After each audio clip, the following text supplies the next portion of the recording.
हाय। Good evening मेरे सभी viewers, students और जो ग्रेजुएट्स हैं जो जॉब में जाने वाले हैं, इधर जो जॉब में, सभी को मेरी तरफ से नमस्कार। आज का ये जो खास टॉपिक है स्पेशली खास तो है क्योंकि मैं कहीं पर यूट्यूब में कुछ किसी दूसरे चैनल्स में मैंने देखा था एक वीडियो जिसमें कुछ डिपार्टमेंट रिलेटेड बातें थी कि मतलब कौन से डिपार्टमेंट में सैलरी ज़्यादा होती है या किस डिपार्टमेंट पे लोगों का पे स्केल अच्छा होता है। तो इसके रिलेटेड एक खास डिस्कशन भी है, तो जो कि मैं आपसे शेयर करना चाहता हूँ। पहले भी ये टॉपिक था मेरे माइंड में, but still it was missing somewhere. So today finally have decided to give the speech on this same. तो कहना ये है मेरा कि चलिए अभी हम लोग डिस्कशन आगे बढ़ाते हैं। तो कहना ऐसा है कि एक्चुअल में अभी जैसे जो भी है साइंस ग्रेजुएट है, इधर कॉमर्स है, कोई भी हो, कोई भी graduation, it's common for our opinion कि जो सैलरी का जो क्वेश्चन बहुत लोगों के दिमाग में होता है, that is a well and good कि होना चाहिए, क्योंकि आदमी अपना करियर, अपना फ्यूचर ग्रोथ सब कुछ इसी से देखता है। ठीक है, तो this is not a negative question, it's very good and nice question, we have to discuss on this. और हर किसी का राइट से इंटरव्यू में ये सब चीज़ें पूछने और जानने का। ठीक है, तो आगे हम लोग टॉपिक पे आ जाते हैं। तो किस डिपार्टमेंट में सैलरी है ऑर्गेनाइजेशन में, ये एक भ्रांति है, दैट इज़ अ मिसकंसेप्शन कि कुछ लोग कहते हैं कि क्वालिटी डिपार्टमेंट की सैलरी अच्छी है, कुछ लोग बोलते हैं इंजीनियरिंग की सैलरी अच्छी होती है, मतलब इंजीनियरिंग डिपार्टमेंट की। Someone speaking about the maintenance की सैलरी अच्छी है, कुछ लोग बोलते हैं प्रोडक्शन मैन्युफैक्चरिंग की सैलरी अच्छी है, कुछ लोग बोलते हैं रिसर्च एंड डेवलपमेंट की अच्छी है, कुछ लोग बोलते हैं डिज़ाइन डिपार्टमेंट की भी सैलरी अच्छी होती है। ठीक है, every organisation have their own departments. ठीक है, हर एक डिपार्टमेंट हर एक इंडस्ट्री में होती है और इन्हीं कुछ डिपार्टमेंट से मिला के सब सारे ऑर्गेनाइजेशन चलते हैं, जिसमें फाइनेंस होता है, अकाउंटिंग्स होती है, एचआर डिपार्टमेंट होता है, सप्लाई चेन मैनेजमेंट भी एक डिपार्टमेंट ही है, ये सब भी होते हैं। ठीक है, बट अगर कोई कहता है कि इस डिपार्टमेंट में सैलरी ज़्यादा है, that is a fully wrong. तो ये भ्रांति आप अपने दिमाग से निकाल दीजिए 100%। क्योंकि मैं अपने पूरे करियर में, फिर लोगों के साथ कनेक्शन में, अदर सेक्टर में भी मेरे बहुत सारे कलीग्स हैं जो मेरे से जुड़े हैं, और एचआर के साथ भी मैं कनेक्टेड हूँ बहुत सारे इंडस्ट्रीज़ के। और वो कुछ मेरा पर्सनल एक बता रहा हूँ कि मैं कुछ कुछ जगहों पे ओपिनियन एक्सपर्ट्स भी हूँ, सजेशन एक्सपर्ट के तौर पे भी मैं कुछ सजेशन देता हूँ, but it's a free of cost, उसका मैं कोई चार्ज नहीं ले रहा हूँ किसी से भी। तो वो मैं सजेशन भी पुट करता हूँ बहुत जगहों पे अपना, और कुछ कुछ इंस्टीट्यूट वगैरह में भी मेरे सजेशंस ऑनलाइन या मैं ऐसा देता रहता हूँ, बट वो it's a free of cost, उसका मैं कोई चार्ज नहीं लिया आज तक, न लेता हूँ, न लेना भी है। ठीक है, तो कहने का मतलब ये है कि डिपार्टमेंट के रिलेटेड अगर कोई भ्रांति किसी ने रखी है तो वो अपने दिमाग से 100% आप निकाल दो। ठीक है, सैलरी डिपेंड करता है ऑर्गेनाइजेशन के ऊपर, कंपनी के ऊपर, फर्म के ऊपर कि वो कैसी है। ठीक है, अब कुछ ऑर्गेनाइजेशन, कुछ फर्म, कुछ इंडस्ट्री ऐसे हैं जिनका बिजनेस बहुत अच्छा है, तो they are paying well to their all department. ठीक है, उनके सभी डिपार्टमेंट को एक फिक्स उनका रेशियो रहता है, थोड़ा बहुत प्लस माइनस होगा, मैं ये नहीं बोलता हूँ सबको अच्छा होगा, but it is on an average an above good ही रहता है। ठीक है, तो ये ऑर्गेनाइजेशन और फर्म के ऊपर है कि वो किस तरीके से सैलरी वेजेस पे कर रहे हैं। अगर कंपनी का टर्नओवर बहुत अच्छा है, सेल्स बहुत अच्छा है, तो बहुत सारे ऑर्गेनाइजेशन अपने एम्प्लॉयों में शेयर करते हैं अच्छा पैसा, इंसेंटिव देते हैं, प्रॉफिट होता है, एक्स्ट्रा प्रॉफिट हुआ तो बोनस के तौर पे भी पैसा मिल जाता है सभी डिपार्टमेंट्स के लोगों को। बट मार्केट में बहुत सारे ऑर्गेनाइजेशन, बहुत सारे फर्म ऐसे हैं जिनका बिजनेस तो बहुत अच्छा है, बट वो पे ही नहीं करते अच्छा अपने डिपार्टमेंट से या अपने एम्प्लॉयों को, तो वहाँ पे आप क्या कर लोगे, कुछ नहीं कर सकते आप। ठीक है, तो ये भी एक ग्राउंड्स रहता है जो कि एक माल फंक्शन और मिसकंसेप्शन पैदा करके रखा है लोगों के बीच में, तो लोगों को बहुत सारा उसमें डाउट्स और कन्फ्यूज़न कंटिन्यू रहता है। ठीक है, और कुछ ऑर्गेनाइजेशन ऐसे हैं जिनका बिजनेस बहुत अच्छा भी नहीं है, बहुत ख़राब भी नहीं, ऑन एन एवरेज है, but still they are paying good salaries to their employees, बट अपने प्रॉफिट के बियॉन्ड जाके कोई नहीं देगा, बट उनके पास जो एक्चुअल प्रॉफिट आती है तो उसमें से वो ईमानदारी से एक्चुअल एनालिसिस करके वो अपने एम्प्लॉयों को बेटर टू बेटर देने की कोशिश करते हैं, हेल्दी कल्चर रखते हैं, हेल्दी लाइफ देते हैं, उनको वर्क लाइफ बैलेंस देते हैं, everything they are providing.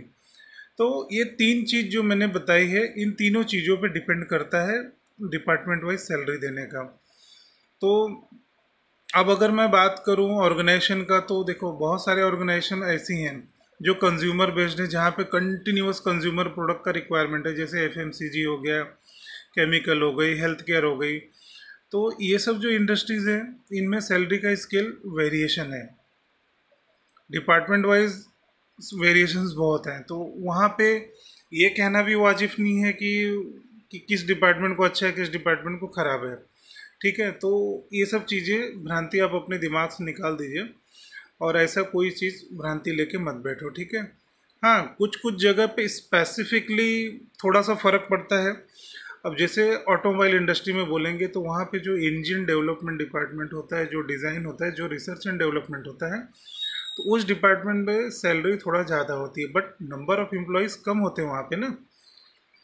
Design और रिसर्च में एम्प्लॉय, नंबर ऑफ़ एम्प्लॉय कम होते हैं अदर डिपार्टमेंट की अपेक्षा। प्रोडक्शन में जहाँ 100 एम्प्लॉय होंगे, तो वहाँ रिसर्च एंड डेवलपमेंट में 5 से 10 लोगों की टीम होगी ना।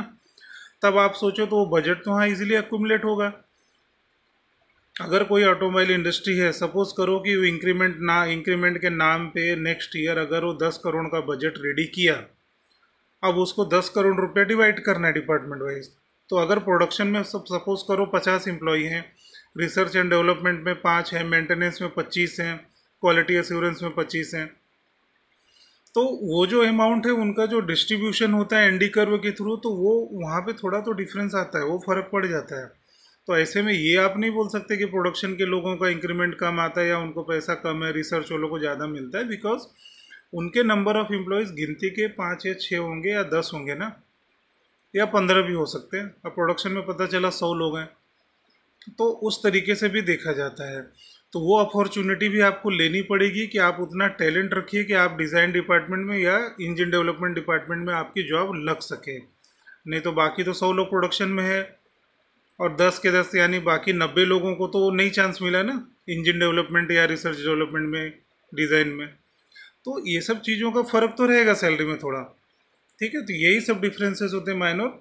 इसके लिए उसको इस तरीके से इलेबोरेट हम नहीं कर सकते या एक्सप्लोर नहीं कर सकते कि भाई डिज़ाइन में पैसा बहुत अच्छा है, नहीं, ऐसा कुछ नहीं है। आपका दूसरा भी एस्पेक्ट देखना पड़ेगा, फ्यूचर का एस्पेक्ट देखना है। प्रोडक्शन, मैन्युफैक्चरिंग, इंजीनियरिंग, क्वालिटी में तो लोग लंबे लंबे सर्विस तक जॉब करते हैं, सैलरी उनको अच्छी मिलती है। बट डिज़ाइन में क्या होने वाला है, रिसर्च में क्या होने वाला है कि एक टाइम ऐसा आता है कि वो वहाँ से उस डिपार्टमेंट से छटनी हो जाती है, फिर वो नए माइंड और नए टैलेंट को लाके रिक्रूट कर देते हैं। कितने दिन उनको चलाएंगे? या तो फिर उनको वो चैलेंज या वो सर्वाइवल करना होगा कि भाई हर साल वो कुछ ना कुछ नया इन्वेंशन करते रहे, जिससे कंपनी का टर्नओवर बढ़े, उनका सेल्स बढ़े, मार्केट उनका कम्पिटिटिव बने। तो उतना प्रेशर भी उनको झेलना रहेगा उस केस में। तो ये सब चीज़ें भी मायने करती हैं। ठीक है, और रही बात एक मतलब फ़नी बात है, लेकिन इंडस्ट्री में बहुत गंदी तरीके से चल रहा है। यहाँ डिपार्टमेंट तो एकदम मैटर ही नहीं करेगा। बहुत सारे कंपनी में बहुत सारे एम्प्लॉय होते हैं, जहाँ पे बहुत सारे बड़े बॉस या जो भी हायर अथॉरिटीज़ हैं वो चमचे पाल के रखते हैं। तो भाई चमचे तो जहाँ होंगे तो उनको तो बेनिफिट मिलेगा, चाहे वो सड़े हुए डिपार्टमेंट में भी रहेंगे तो भी नहीं। वो झाड़ू पोछा करने वाले होंगे तो भी उनका चल जाता है सिक्का। ठीक है, तो ऐसे लोगों की ऑर्गेनाइजेशन में कमी नहीं रहती। हर ऑर्गेनाइजेशन में 5, 8, 10 नमूने तो ऐसे मिलते हैं, जो लोग सिर्फ चमचागिरी करना जानते हैं, यहाँ वहाँ की चुगली करेंगे, बॉस का तेल लगाएंगे, या उनको कुछ ऐसी इन्फॉर्मेशन शेयरिंग करते हैं इस डिपार्टमेंट से उस डिपार्टमेंट, इस डिपार्टमेंट से इधर, वो हायर अथॉरिटी तक जा करके सबकी चुगली करेंगे, ये कर रहा है, वो कर रहा है, वो कर रहा है। तो ऐसे लोग भी सैलरी पा जाते हैं अच्छी ना। लेकिन ठीक है, चलो अपने को वो लेवल पे, गिरे हुए लेवल पे नहीं जाना है। ठीक है, अपने को उस गिरे हुए लेवल पे जाके नहीं जॉब करना, बिकॉज वो लॉन्ग टर्म के लिए उनको बेनिफिट नहीं होने वाला है कुछ। वो जब तक वहाँ पे हैं, जब तक सिक्का चल गया, बाद में कभी भी आउट हो जाते हो लोग। तो कहीं कहीं पर टिक गए तो नसीब छोड़ो, वो जाने दो, वो अपना काम नहीं सोचने का। ठीक है, आप अपना करियर, अपना फोकस अपने ऊपर रखिए, अपने टैलेंट का यूज़ कीजिए, अपना हार्डवर्क कीजिए, स्मार्ट वर्क कीजिए। ठीक है, इन सब चीज़ों पे फोकस करिए। ये फोकस ना करिए कि कौन से डिपार्टमेंट सैलरी ज़्यादा, कौन सा नहीं। आपके लिए कौन सा जॉब आपका सूटेबल है, जिसमें आप अच्छा परफॉर्म कर सकते हैं, जिस डिपार्टमेंट में आप अच्छा कर सकते हैं, वो डिपार्टमेंट आपको चूज़ करना है। जो भी फ्रेशर्स हैं उनके लिए स्पेशली बता रहा हूँ, जो ऑलरेडी जॉब में हैं, जो ऑलरेडी 3 साल 4 साल सर्विस कर चुके हैं, तो उनको डिपार्टमेंट बदलने का सलाह नहीं दे सकता मैं। उसमें आपको अपने ही डिपार्टमेंट में एक्सप्लोर करना है कि आपको आगे कैसे बढ़ना है और अच्छी सैलरी कैसे लेनी है। आइदर आपको ऑर्गेनाइजेशन चेंज करके लेना है या अपने ही डिपार्टमेंट में आपको कुछ एक्स्ट्रा ऑर्डिनरी परफॉर्मेंस देना है जिसके तौर पे आपकी सैलरी बढ़े, या अगर आपको लगता है कि बॉस को तेल लगा के या उनका चमचागिरी करके अगर अच्छा मिलता हो तो वो भी कर सकते हैं। ये तो डिपेंड करता है आपके ऑप्शन पे कि आपको अपने आप को ग्रो करने के लिए कौन सा ऑप्शन चूज करना है।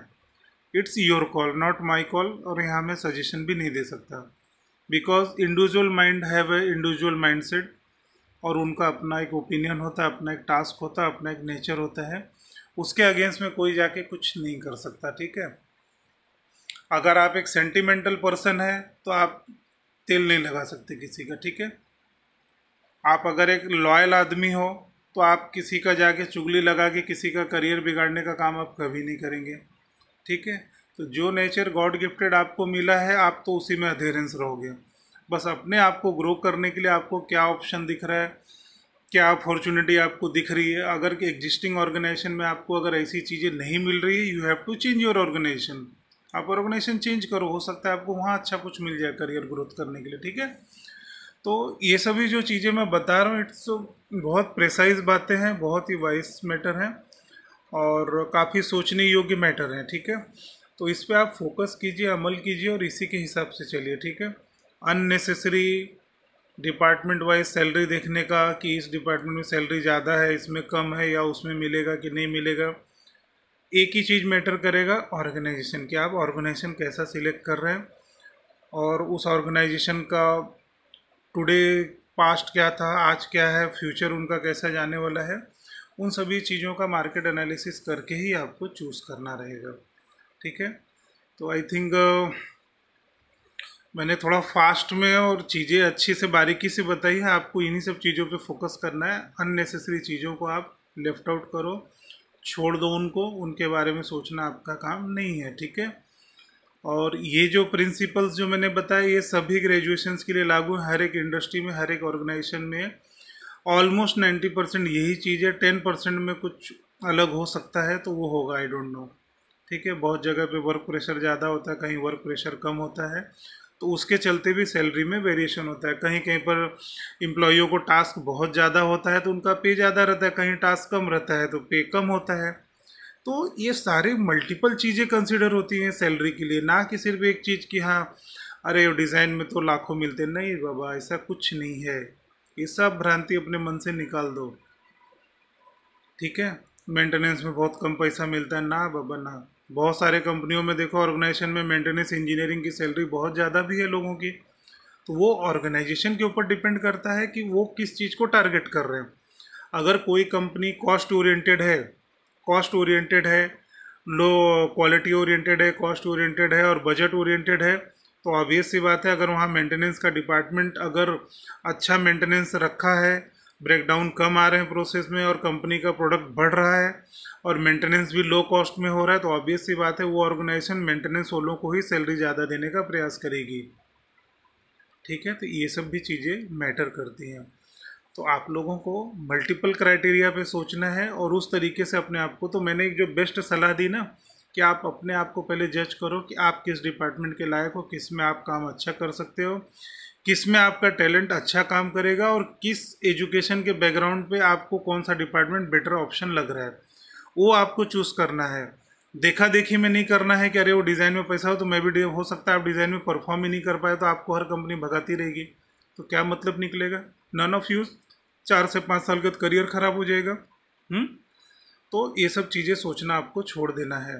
अपने आप को देखो, खुद को पहचानो, खुद का टैलेंट चेक करो, खुद का बैकग्राउंड देखो और आप अपने आप को देखो कहाँ आप बेस्ट फिट हो सकते हैं। That job will be the best for you. आप उसी में ग्रो करेंगे, उसी में आपको अच्छा मिल जाएगा, ठीक है। तो अभी मैं यहीं स्टॉप करता हूँ और इसमें और कुछ बताने के लिए तो नहीं। हाँ, अगर आपको मन में कुछ और क्वेरी है, कुछ और क्वेश्चन है तो आप रेस कीजिए, मैं उसका यूट्यूब में आंसर दूंगा। और रही बात जो व्हाट्सअप का जो मेरा नंबर था 9054661285, वो व्हाट्सअप अभी बिगड़ा हुआ है, डाउनलोड कर रहा हूँ दूसरे मोबाइल में, नहीं हो रहा है। तो जब तक नहीं सॉल्व होता तब तक आप लोग यूट्यूब में ही क्वेश्चन कीजिए, मैं वहीं पर आंसर सबको देता रहूँगा सभी, ठीक है, ऑनलाइन प्लेटफॉर्म पे। ठीक है। तो आई एम वेटिंग आपका रिस्पांस, जो भी हो इस वीडियो के बाद आप वहाँ पे शेयर कीजिए और देखिए अब कुछ क्वेश्चन होता है रेस कीजिए, मैं आंसर 100% डेफिनेटली दूंगा, ठीक है। तो चलिए मैं चलता हूँ। थैंक यू, धन्यवाद वीडियो पे बने रहने के लिए। मेरे सभी स्टूडेंट्स को जो जॉब में है, आइदर जो जॉब में जाने वाले, सभी को मेरी तरफ से नमस्कार। Thank you, good night.